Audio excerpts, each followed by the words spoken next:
Bonjour à tous et bienvenue dans cette vidéo.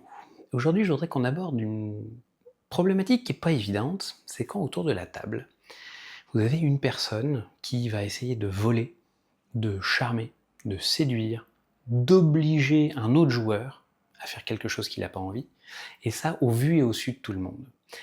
Pour moi, surtout, ça amène la même chose autour de la table, c'est une espèce de dissonance dans l'esprit des joueurs entre est-ce qu'on est encore en train de jouer ou est-ce que c'est le moment d'en vouloir à cet humain qui se trouve en face de moi et qui est en train de pas jouer le jeu?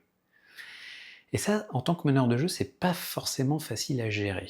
Donc, ce que je vous recommande en premier lieu, c'est d'en parler en session 0. Alors, si tout le monde dit ouais, on verra bien, c'est pas grave, vous pouvez être sûr qu'ils vont le faire, mais ils ont l'air d'accord.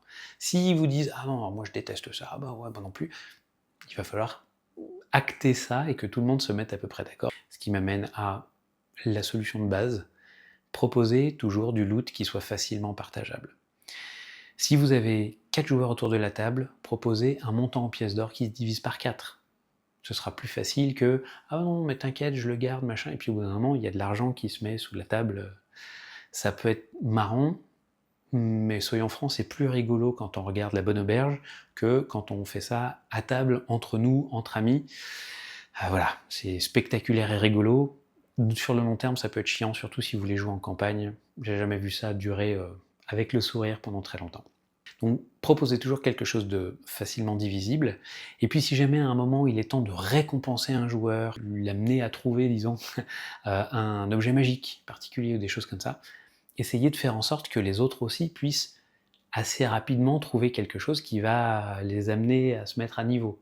Tout ça pour éviter à nouveau une tension, où on va se dire, est-ce que le meneur de jeu est en train de choyer quelqu'un en particulier, au détriment des autres? Est-ce qu'il y a de la préférence? Pourquoi? Alors qu'on est censé jouer ensemble?